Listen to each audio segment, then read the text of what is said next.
ಆತ್ಮೀಯರೇ, ಇಂದಿನ ತರಗತಿಗೆ ತಮಗೆಲ್ಲ ಆಧಾರದ ನಮಸ್ಕಾರಗಳು. ನಾನಿಂದು ನಿಮ್ಮೊಡನೆ ಹಂಚಿಕೊಳ್ಳಲು ತಂದಿರುವಂಥ ವಿಷಯ ವಸ್ತು ಉತ್ತರ ಭಾರತದ ಕೆಲವು ರಾಜವಂಶಗಳು ಅಥವಾ ರಾಜಮನೆತನಗಳು, ಸಮಾಜ ವಿಜ್ಞಾನದಿಂದ. ಆರನೇ ತರಗತಿಯ ಸಮಾಜ ವಿಜ್ಞಾನ ವಿಷಯ. ಕಾರ್ಕೋಟ ರಾಜವಂಶದ ಪ್ರಭಾವಿ ದೊರೆ ಯಾರು? ಕಾರ್ಕೋಟ ರಾಜವಂಶದ ಪ್ರಭಾವಿ ದೊರೆ ಲಲಿತಾದಿತ್ಯ. ರಜಪೂತ್ರ ಗುಣಧರ್ಮಗಳು ಯಾವುವು? ಗೋವುಗಳು, ಅನಾಥರು, ದುರ್ಬಲರು ಮತ್ತು ಸ್ತ್ರೀಯರ ರಕ್ಷಣೆ ಮಾಡುವುದು ತಮ್ಮ ಧರ್ಮವೆಂದು ಅವರು ಭಾವಿಸಿದ್ದರು. ಶರಣಾಗತರಾದವರನ್ನು ರಕ್ಷಿಸುತ್ತಿದ್ದರು.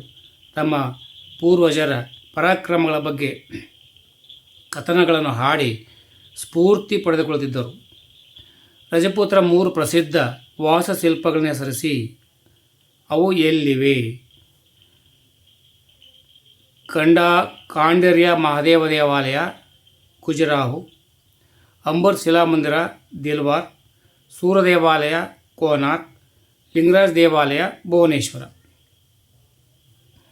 ಪೃಥ್ವಿರಾಜರಾಸೋ ಮತ್ತು ಗೀತಗೋವಿಂದ ಬರೆದ ಕವಿಗಳು ಯಾರು? ಪೃಥ್ವಿರಾಜರಾಸೋ ಬರೆದ ಕವಿ ಚಾಂದ್ ಬರ್ದಾಯಿ. ಗೀತಗೋವಿಂದ ಬರೆದವನು ಜಯದೇವ. ಪೃಥ್ವಿರಾಜ ಚೌಹಾಣ್ ಕುರಿತು ಟಿಪ್ಪಣಿ ಬರೆಯಿರಿ. ಪೃಥ್ವಿರಾಜ್ ಚೌಹಾಣ್ ಬಗ್ಗೆ ಟಿಪ್ಪಣಿ. ಚೌಹಾಣರಲ್ಲಿ 3ನೇ ಪೃಥ್ವಿರಾಜನು ಪ್ರಸಿದ್ಧ ಅರಸು. ಇವನ ರಾಜಧಾನಿ ದಿಲ್ಲಿಯಾಗಿತ್ತು. 1ನೇ ತಾರಾಯಿ ಯುದ್ಧದಲ್ಲಿ ಮಹಮ್ಮದ್ ಗೋರಿಯನ್ನು ಸೋಲಿಸಿ ಆತನಿಗೆ ಕ್ಷಮಾದಾನ ನೀಡಿದ.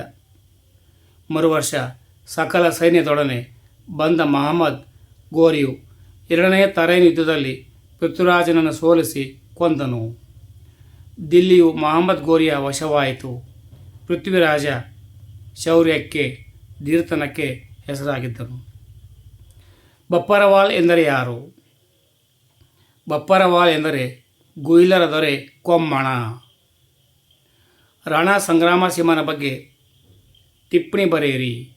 ರಾಣಾ ಸಂಗ ಅಥವಾ ರಾಣಾ ಸಂಗ್ರಾಮ ಸಿಂಹ ಗುಹಿಲ ವಂಶದ ಇನ್ನೊಬ್ಬ ಖ್ಯಾತ ದೊರೆ. 100 ಕದನಗಳ ವೀರ. ಈತನು ದೇಹದಲ್ಲಿ ಯುದ್ಧದ 80 ಗಾಯಗಳ ಕಲೆಗಳಿದ್ದವು. ದಿಲ್ಲಿಯ ಸುಲ್ತಾನರ ವಿರುದ್ಧ ಸತತ ಹೋರಾಡಿದನು. ರಜಪೂತ್ರ ಕಾಲದ ಸಾಮಾಜಿಕ ಸ್ಥಿತಿಯನ್ನು ಕುರಿತು ಟಿಪ್ಪಣಿ ಬರೆಯಿರಿ. ರಜಪೂತ್ರ ಕಾಲದಲ್ಲಿ ವೃತ್ತಿಗೆ ಅನುಗುಣವಾಗಿ ವಿವಿಧ ವರ್ಗಗಳಿದ್ದವು. ಸಮಾಜದಲ್ಲಿ ಸ್ತ್ರೀಯರಿಗೆ ಗೌರವದ ಸ್ಥಾನವಿತ್ತು. ಸ್ತ್ರೀಯರು ಸಾಹಿತ್ಯ, ನೃತ್ಯ, ಸಂಗೀತ, ಚಿತ್ರಕಲೆ, ಕಸೂತಿ ಕಲೆಗಳಲ್ಲಿ ಪರಿಣಿತರಾಗಿದ್ದರು. ರಜಪೂತರು ಪುಣ್ಯಕ್ಷೇತ್ರಗಳಲ್ಲಿ ಸ್ನಾನ ಮಾಡುವುದು ಪವಿತ್ರವೆಂದು ತಿಳಿದಿದ್ದರು. ಬ್ರಹ್ಮನ ಆವಾಸವೆನಿಸಿದ ಪುಷ್ಕರ ಅಂದರೆ ಅಜ್ಮೀರ್ ಸಮೀಪ ಕಂಡುಬರುತ್ತದೆ. ಇದು ಯಾತ್ರಾ ಸ್ಥಳವೆನಿಸಿತು. ಇಲ್ಲಿನ ಜಾತ್ರೆ ಇಂದಿಯೂ ಕೂಡ ಪ್ರಸಿದ್ಧವಾಗಿದೆ.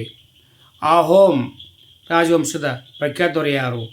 ಆಹೋಮ್ ರಾಜವಂಶದ ಪ್ರಖ್ಯಾತ ದೊರೆ ಸುಹುಂಗ್ ಮುಂಗ್.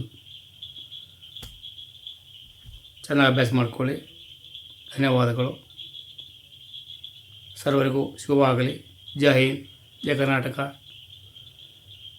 ಜೈ ಭಾರತ್.